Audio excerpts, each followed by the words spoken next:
Los recientes descubrimientos científicos marcan el fin de la época materialista. Es difícil encontrar a un ateo sinceramente convencido hoy en día. El enemigo de la fe no es el ateísmo ahora, no la absoluta incredulidad, sino una fe parcial. Aunque parezca raro, parece haber personas con dos clases de fe.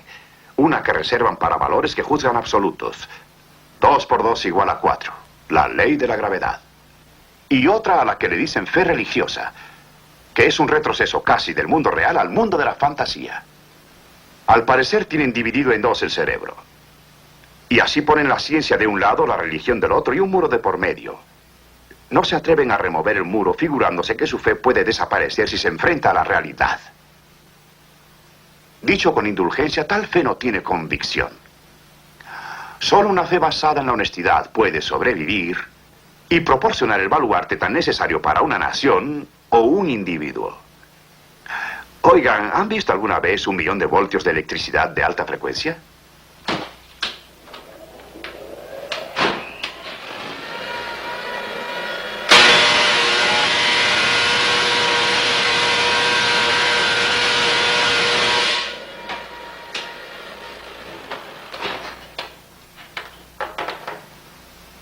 ¿Y qué tiene que ver con la fe? Nada. Frente a una fe que se evade de la realidad. Pero si nuestra fe se funda en la realidad, entonces el 1.000.000 de voltios y todo en el laboratorio tiene una vital conexión. Explicaré a qué me refiero.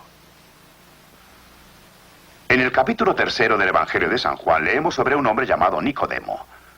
Una noche vio a Jesús y le dijo: sabemos que has venido de Dios como maestro, porque nadie puede hacer estas señales que tú haces si no fuere Dios con él. Respondió Jesús y le dijo: de cierto te digo que el que no naciere de nuevo no puede ver el reino de Dios. Esta es una extraordinaria afirmación, ¿no les parece? ¿Se aplica a nacimiento físico? Eso mismo quería saber Nicodemo. Y le dijo: ¿cómo puede el hombre nacer siendo viejo? ¿Puede entrar por segunda vez en el vientre de su madre y nacer? Y entonces Jesús respondió en esta forma: de cierto te digo que el que no naciere de agua y del Espíritu no puede entrar en el reino de Dios. Y luego, para explicar aún más su respuesta, dijo: lo que es nacido de la carne, carne es, y lo que es nacido del Espíritu, Espíritu es. No te maravilles de que te dije: os es necesario nacer otra vez.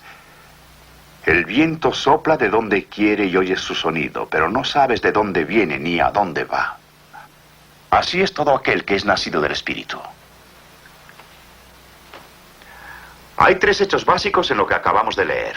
Primero, hay 2 mundos de realidades, el físico y el espiritual.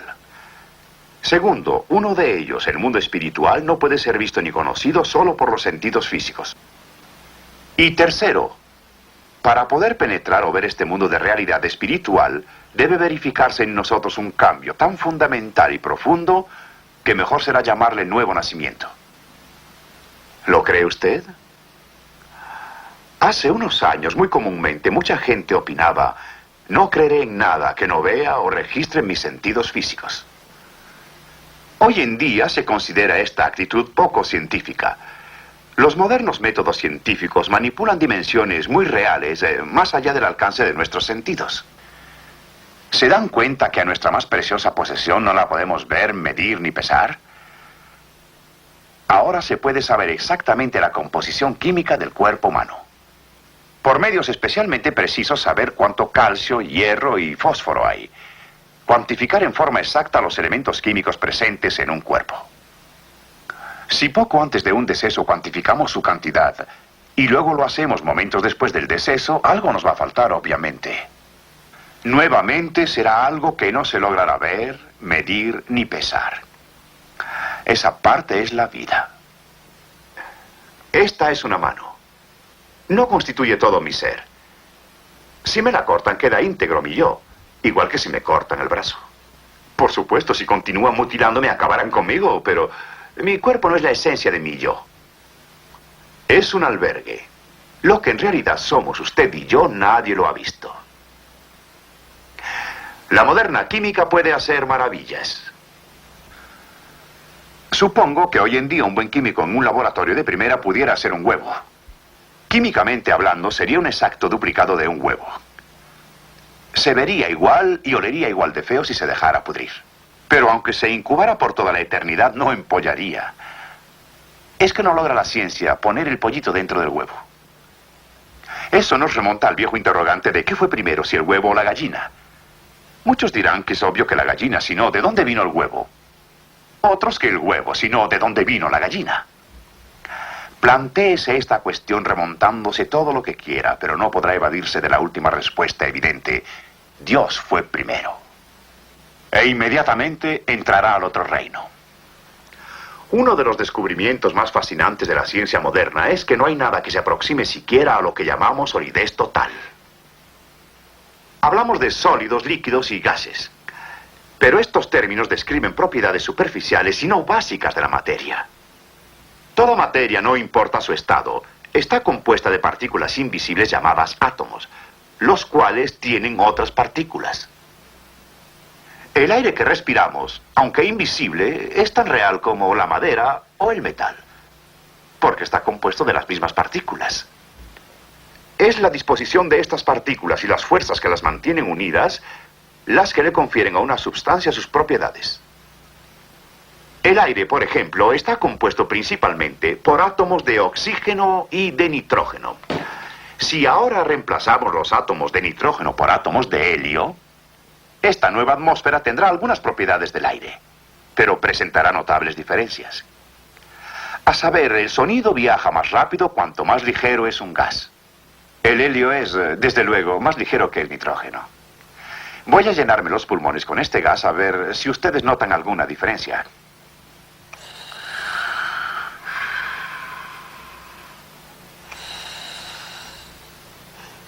Ahora estoy hablando en el mismo tono de voz que he estado usando.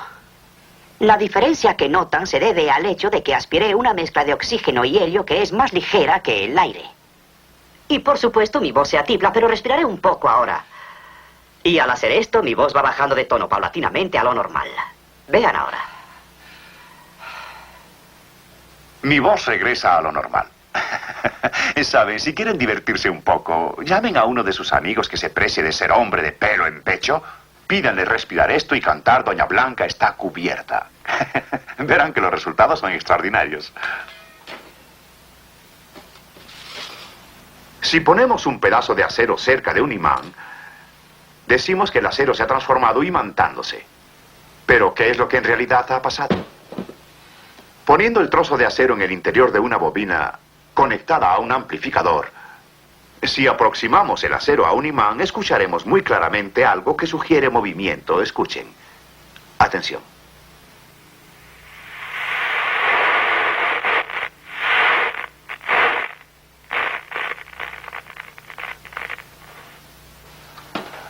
Pensamos en un pedazo de acero como en un sólido, y de acuerdo con esta definición es un sólido. Pero el concepto general de cómo está formado un sólido es ciertamente falso. Este pedazo de acero y cualquier otra sustancia que consideremos ser sólida es espacio vacío prácticamente. Si pudiéramos eliminar todo el espacio vacío del acero, todo lo que obtendríamos sería un pedacito de materia tan pequeño que no podríamos verlo ni por medio siquiera del más potente microscopio. Este concepto del espacio vacío de la materia prácticamente ilimitado es relativamente nuevo, pero es la piedra angular de nuestro conocimiento en esta era atómica. Los átomos no son sólidos, son diminutos sistemas solares compuestos de partículas pequeñísimas dando vueltas a velocidades tremendas que se mantienen juntos por medio de enormes fuerzas. Y al igual que el sistema solar, los átomos son prácticamente espacio vacío. Por el momento olvidemos las fuerzas dentro del átomo. Concretémonos a las partículas y el espacio vacío a su alrededor. La ciencia no explica por qué al arrojar este cilindro de acero sólido contra la pared no atraviesa los espacios vacíos, pero la experiencia así nos lo ha enseñado. Si me propusiera atravesar corriendo esa pared ahora, todo lo que obtendría sería un buen chichón en la cabeza. Pero lo que impediría mi paso a través de la pared no sería una colisión de partículas. Más bien, la colisión de fuerzas. Las mismas fuerzas de la bomba atómica. Y si no fuera por esas fuerzas, mi cuerpo podría pasar de un lado para otro sin ninguna dificultad. Entra dentro del dominio de la posibilidad científica el que hubiera dos mundos en coexistencia, cada uno ocupando al mismo tiempo el mismo lugar en el espacio. Cada mundo igualmente real, con sus montañas, valles, árboles, ríos y personas. Y cada mundo atravesando libremente el otro mundo, sin que ninguno de ellos esté consciente de la presencia del otro y siempre que admitamos una cosa: que las fuerzas atómicas que componen la materia de estos dos mundos de ninguna manera se interfieren entre sí. ¿Qué queremos decir? Ahora verán. Aquí tenemos dos pedazos de acero. Su apariencia es idéntica. Pero un imán pondrá en evidencia una diferencia interna básica entre ambos. Este, como ven, es atraído, en tanto que a este la fuerza de atracción no lo afecta. Este pedazo es acero inoxidable no imantable. Sabemos, por supuesto, que a otros metales, como latón o aluminio, no los afecta el imán. Sin embargo, con un anillo de aluminio ya es otra cosa. Puede quedar suspendido en el aire por las fuerzas electromagnéticas de lo que en realidad es un transformador.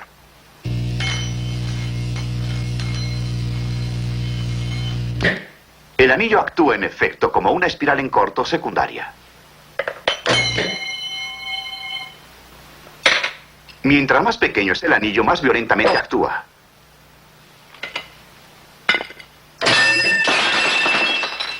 He aquí otro anillo, pero fabricado de un material que no conduce la electricidad. Y nada absolutamente le pasa. Aquí hay otro ejemplo. Varios miles de vatios de potencia forman esa chispa. Si reemplazamos este mecanismo por esta espiral de cobre, la misma potencia fluye por la espiral. Es invisible y no afecta a muchas sustancias. Pero ¿cuánto calor genera? A la madera, papel, sustancias que pensamos que son sumamente inflamables, no las afecta en nada. Un pedazo de lana de acero explota en llamas inmediatamente.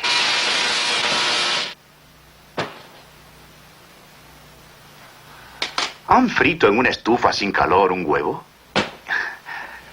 No cuesta nada, con un buen equipo. Esta es una placa fría. Y como es fría, se puede hacer de madera si lo desean. Pero hay que ponerle en el interior una espiral de alambre y esta conectarla a una corriente alterna de alto voltaje. Y ya está listo. A fin de singularizarnos más, usaré aceite de motor en lugar de comestible.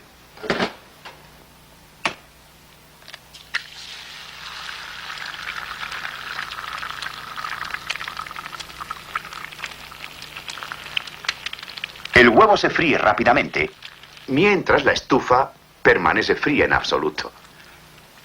Y por si desean leer mientras guisan, pueden freír su huevo encima del periódico. Con un dispositivo así pueden levantarse en la mañana, sentarse en la estufa, leer con calma el periódico y freír el huevo en su regazo. Este es otro ejemplo de la selectividad que pueden presentar las fuerzas físicas. Todos los ejemplos que hemos visto hasta ahora caen dentro del campo de la física y por tanto su acción se ha visto limitada. Podemos, sin embargo, citar ejemplos que trascienden la física pura y con claridad demuestran la realidad de estos dos mundos. Encontramos ejemplos en la reseña histórica de este libro. En los primeros capítulos del Génesis, Dios y el hombre estaban en perfecta armonía. Eran uno los dos mundos. Luego el pecado se presentó. El hombre dejó de creerle a Dios, desobedeciéndolo. E inmediatamente Dios se separó del hombre, poniendo una barrera invisible pero muy real entre él y el hombre. Esa barrera ha seguido existiendo durante siglos. Pero hace 2000 años, según la Biblia, Dios tomó carne y habitó entre nosotros. No eliminó la barrera, sino que Él la atravesó. Como hombre se humanó en carne y sangre. Y al hacerlo nos proporcionó el medio de reunirnos con Él atravesando la barrera. Durante 33 años Cristo permaneció en la tierra, muriendo luego cerca de la ciudad de Jerusalén en una cruz. Pero al tercer día resucitó de entre los muertos. Veamos qué sucedió aquella mañana de Pascua. El relato está en el capítulo 20 del Evangelio de San Juan, empezando con el primer versículo. El primer día de la semana, María Magdalena fue de mañana siendo aún oscuro al sepulcro, y vio quitada la piedra del sepulcro. Entonces corrió y fue a Simón Pedro y al otro discípulo, aquel al que amaba Jesús, y les dijo: se han llevado del sepulcro al Señor y no sabemos dónde lo han puesto. Y salieron Pedro y el otro discípulo y fueron al sepulcro. Corrían los dos juntos, pero el otro discípulo corrió más aprisa que Pedro y llegó primero al sepulcro. Y bajándose a mirar, vio los lienzos puestos allí, pero no entró. Luego llegó Simón Pedro tras él y entró en el sepulcro y vio los lienzos puestos allí, y el sudario que había estado sobre la cabeza de Jesús, no puesto con los lienzos, sino enrollado en un lugar aparte. Entonces entró también el otro discípulo que había venido primero al sepulcro, y vio y creyó. ¿Pero qué creyó? Pues que había resucitado de entre los muertos Cristo. ¿Qué fue lo que le indujo a pensar así? ¿Una tumba vacía? No. Si hubiera sido la tumba vacía, habría creído con María en que alguien se había robado el cuerpo de Cristo. No vio la tumba vacía. Lo que vio fue el milagro de una mortaja intacta. El yerto cuerpo de Cristo fue preparado de acuerdo con la costumbre como una momia. Cristo vivió siempre en la pobreza, pero no fue enterrado como un indigente. José de Arimatea, un hombre rico, según la Biblia, reclamó el cuerpo de Jesús para enterrarlo, envolviéndolo en fina tela de lino. La costumbre oriental hacía que se envolvieran los cadáveres apretadamente en largas telas de lino.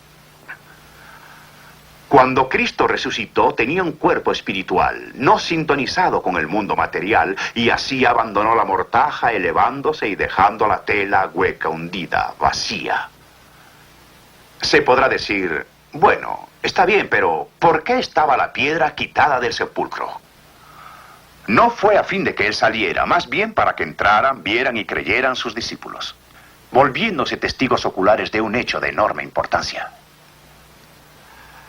Al atardecer del mismo día, los discípulos se reunieron confusos y temerosos a puertas cerradas en una habitación. En eso Cristo se apareció en medio de ellos y dijo: paz a vosotros. ¿De qué manera entró? Cristo entró en la habitación en la misma forma en que abandonó la mortaja y por la misma razón. Tenía un cuerpo espiritual. Un milagro se verificó, es cierto, pero el milagro no fue que Cristo atravesara el muro. Más bien que sus discípulos con ojos puramente físicos pudieran verlo. Hemos dicho que Cristo resucitado no sintonizó con lo material. ¿Qué queremos decir? Bueno, este fenómeno de resonancia o su ausencia no es difícil de demostrar, aún en el campo puramente físico del laboratorio. Se dice que Caruso entretenía a sus invitados tomando de encima de la mesa una copa. Luego que cantaba acercándosela a la boca con esa su magnífica voz y entonces la hacía estallar. No, yo no soy Caruso. Pero no es difícil reproducir ese hecho si usamos una voz electrónica aquí en el laboratorio. Lo importante está en sintonizar con la nota que rompa el cristal. La podemos determinar colocando una moneda en el cristal y sintonizando la frecuencia hasta dar con la resonancia.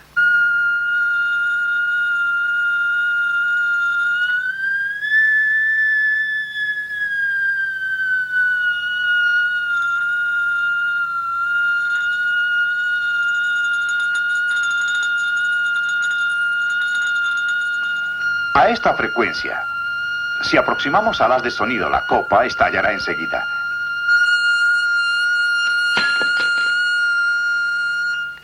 El sonido se vuelve algo muy real cuando está sintonizado con esto. ¿Ha recibido alguna vez un toque eléctrico? La corriente alterna de 60 ciclos es la corriente casera.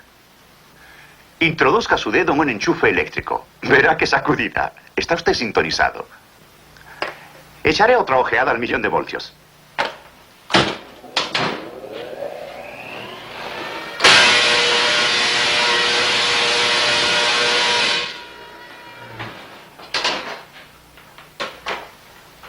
Acaban de observar 1.000.000 de voltios en toda su potencia.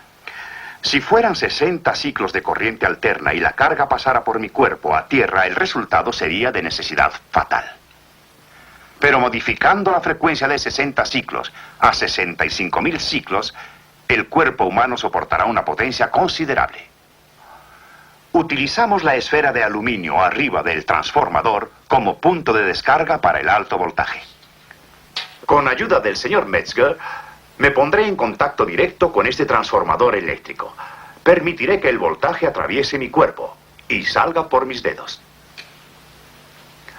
La demostración no es tan fácil, pero espero que ilustre nuestro punto de vista en tal forma que ustedes nunca lo olviden. A fin de estar en contacto directo con el transformador, debo quitarme los zapatos.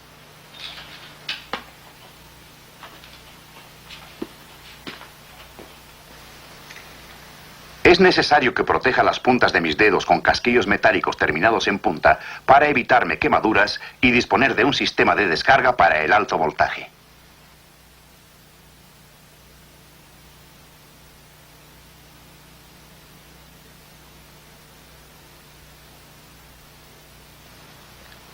Potencia.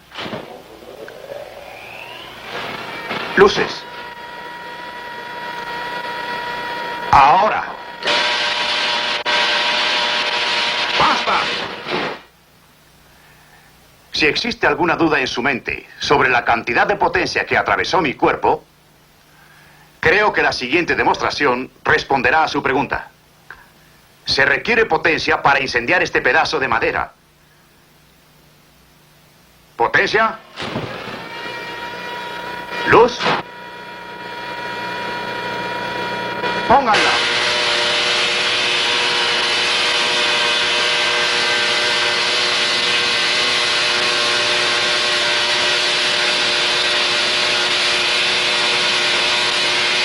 ¡Ya basta!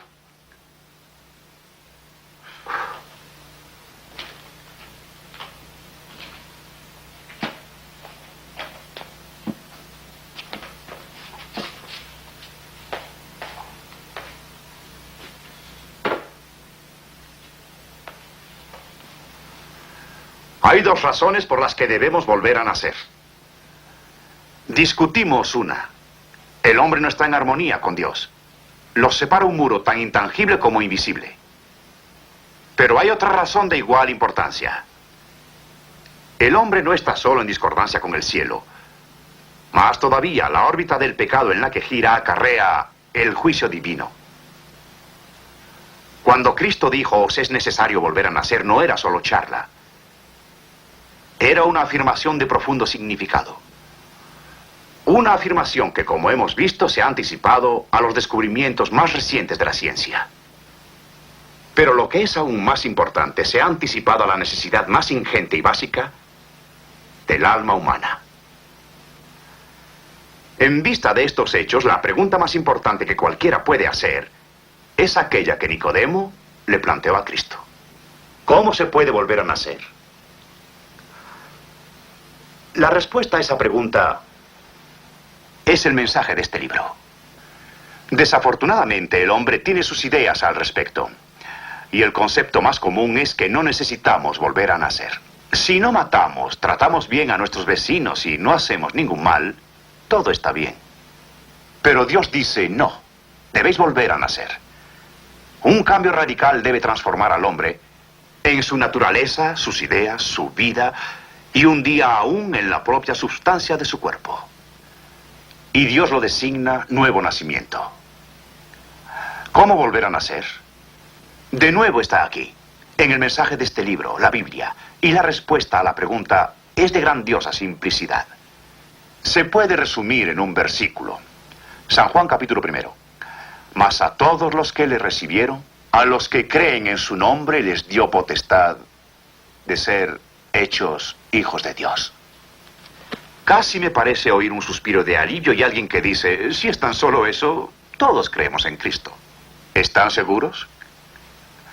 Al usar la palabra creer, si estamos seguros decimos lo sé. Si estamos un tanto inseguros decimos lo creo. La expresión lo creo en la Biblia tiene mucha más fuerza y sentido que lo sé. Es posible no creer y saber. Es posible saber que somos pecadores, que la paga del pecado es la muerte. Sí, es posible saber que Jesucristo, el Hijo de Dios, murió en la cruz para redimirnos del pecado y salvarnos, hacernos vivir. Es posible saber todo esto y no aceptarlo, estar perdidos. Un ejemplo ilustrará el caso. Dos afirmaciones concernientes a esta silla. Primera, sé que me sostendrá. Segunda, creo que me sostendrá. ¿Cuál es la correcta? La primera. Sé que la silla me sostendrá porque es una silla sólida, fuerte. Si no, no la tendríamos en el laboratorio. Pero no creo en ella. Porque en la forma que Dios usa la palabra creer, no podemos usarla de pie. Ahora estoy creyendo en la silla. Me estoy confiando a ella. Si un doctor le dijera que como tiene cáncer, le tiene que operar o moriría, ¿cómo le creería? ¿Admitiendo su diagnóstico? No. ¿De verdad cree en el doctor cuando se deja operar por él, cuando se confía a sus manos? Si le preguntara ahora a usted, ¿es hijo de Dios? ¿Experimentó el nuevo nacimiento? ¿Qué respondería? La mayor parte diría, no lo sé. Si eso dice, está de pie detrás de la silla. Podrá haber admitido el diagnóstico, pero no se ha confiado a las manos de ese gran médico. Porque de verdad se sabe cuando se cree. Porque se cree. Podrá decir con el apóstol San Pablo, porque yo sé a quién he creído, y estoy seguro que es poderoso para guardar mi depósito para aquel día. Porque el creer involucra una decisión. Una decisión que puede tomar enseguida. Suscríbete y activa la campanita para no perderte ninguno de nuestros próximos vídeos llenos de historia y análisis. Síguenos en nuestras redes sociales en Twitter. @x.barra llegando al fin. Para nuevas actualizaciones rápidas.